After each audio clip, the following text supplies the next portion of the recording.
comment réaliser un protège-carnet de santé même si vous débutez en couture.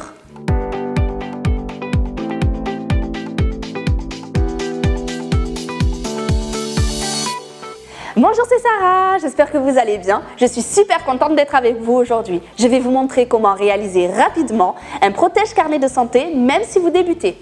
Je vais vous montrer 2-3 astuces pour avoir des angles parfaits et des lignes bien droites. Donc si vous voulez d'autres vidéos, d'autres astuces et d'autres conseils, abonnez-vous à ma chaîne YouTube. Allez, c'est parti, on y va, je vous montre. Pour ce tuto, vous aurez besoin de 2 tissus différents, de 2 cordons de suédine, de passepoil, d'un pied passepoil, d'une paire de ciseaux et c'est parti! Pour la doublure, vous aurez besoin d'une hauteur et d'une largeur de votre carnet de santé, de 2 poches et de 2 rabats. Pour ce qui est du tissu, vous aurez besoin également de 2 poches, 2 rabats, un tissu en hauteur et un tissu pour le bas. Et comme les carnets de santé ne sont pas tous pareils, je vous ai laissé un petit guide pour réaliser vous-même votre patron.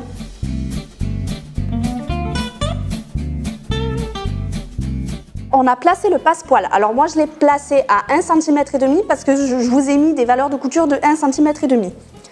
Donc vous placez le passepoil à 1,5 cm du bord et on va venir le piquer. Je vous ai dit que j'allais vous livrer 2 petites astuces, alors je vais vous montrer.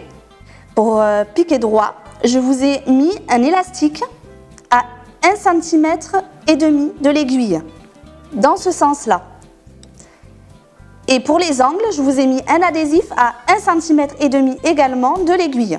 Donc vous prenez un mètre ruban et vous venez le placer sous l'aiguille et à 1,5 cm, vous mettez l'adhésif. Et pareil pour l'élastique. Donc je vais vous montrer, c'est super facile quand on pique après. Vous voyez, j'ai placé mon tissu, je viens le coller à l'élastique et je vais piquer. Vraiment aucune difficulté à piquer le passepoil, vous vous laissez guider par le pied. Maintenant, on va venir placer le deuxième tissu dessus. Bien bord à bord. Comme j'ai choisi du simili-cuir en deuxième tissu, je suis venue placer des pinces à la place des épingles.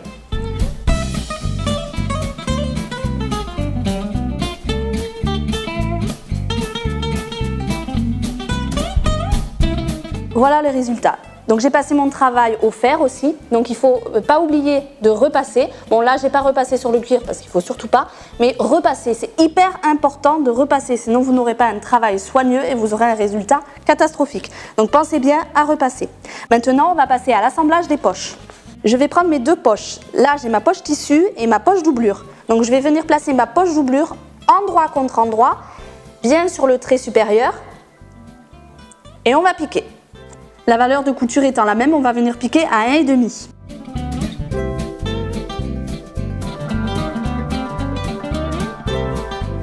Voilà le résultat pour nos poches. Donc je les ai bien repassées. Pensez à repasser, c'est super important. Maintenant, on va faire le montage des rabats. Je vais prendre une poche et je vais venir la placer en bas, endroit contre endroit. Je vais bien faire en sorte que le bas touche le bas. Après avoir posé ma poche, je vais mettre l'autre rabat. Endroit contre endroit également, et je mets des épingles. On va piquer à 1,5 cm du bord. Alors pour le montage des rabats, vous allez piquer d'un côté droit et de l'autre vous allez piquer du côté gauche. Comme ça vous aurez les rabats droite et gauche.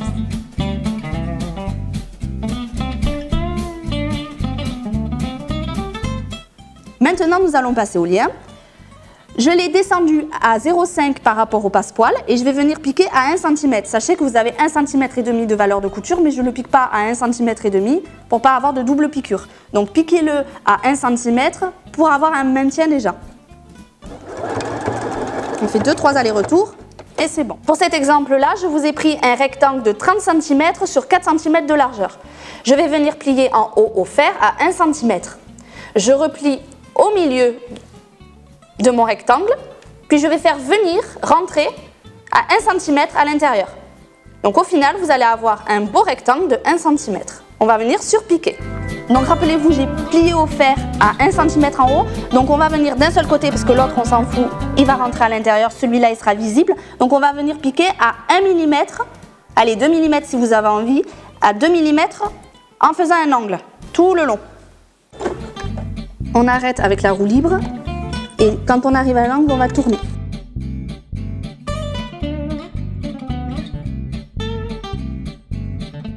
Ensuite, on va venir placer le marque-page. Vous prenez votre tissu, vous le pliez en deux. Vous marquez le milieu. Alors, si vous avez du tissu autre que du simili cuir, vous pouvez prendre une épingle. Sinon, vous le marquez au stylo ou à la craie. Et on va venir placer le marque-page derrière. Surtout pas devant, derrière. Donc là, c'est mon arrière. Donc, je vais venir le placer à 1 cm derrière. Comme ça. Et on va venir piquer à 1 cm. Voilà, j'ai placé mon marque-page à 1 cm vers l'arrière et à 1 cm j'ai piqué. Maintenant, nous allons assembler le tout. Alors, autre petite astuce, je vous ai fait un petit nœud au milieu pour tendre mon cordon et pour que quand vous allez venir piquer à 1 cm et demi ici, vous allez piquer bien droit. Et vous n'aurez pas le cordon qui va faire comme ça. On prend le rabat et on le pose endroit contre endroit. Donc, je suis venue placer mes rabats de part et d'autre de mon tissu extérieur. Maintenant, je vais placer la doublure par-dessus. Alors, on va bien la mettre dans l'angle, bien sur le bord supérieur. Et normalement, si vous avez bien piqué, vous devriez tomber parfaitement. On rentre le marque-page. On va venir piquer à 1 cm et demi tout le tour. On va juste laisser 10 cm en bas pour pouvoir retourner le travail. Alors vous allez voir, c'est là que l'adhésif va être hyper utile. Quand j'avance, le bout de mon tissu, il arrive pile au bord. Je m'arrête, je lève le pied presseur, je tourne et regardez, on tombe pile poil sur l'élastique. Vous allez avoir un angle parfait. Donc voilà avec mon astuce l'angle que vous allez obtenir, un angle parfait. Du coup, après avoir coupé à 0,5 tout le tour, on va venir dégarnir l'angle. Dégarnir, c'est couper pas loin de la couture pour éviter les épaisseurs. Voilà. Hop. Dans les 4 coins. Et on va retourner le travail. J'ai tourné mon travail, je suis venue le repasser et j'ai mis des épingles en bas. J'ai fait mes points du bas, ils sont tout invisibles. Je trouve que c'est plus joli à la main, comme ça on voit rien. Donc voilà le résultat, je suis super contente d'avoir partagé ce tuto avec vous. Si vous voulez d'autres vidéos, d'autres astuces, d'autres conseils, abonnez-vous à ma chaîne. Je vous ai laissé en plus dans la description un lien où vous pourrez télécharger mon e-book gratuit. Je serai très contente de vous voir dans une nouvelle vidéo. Je vous dis à très vite. Ciao ciao!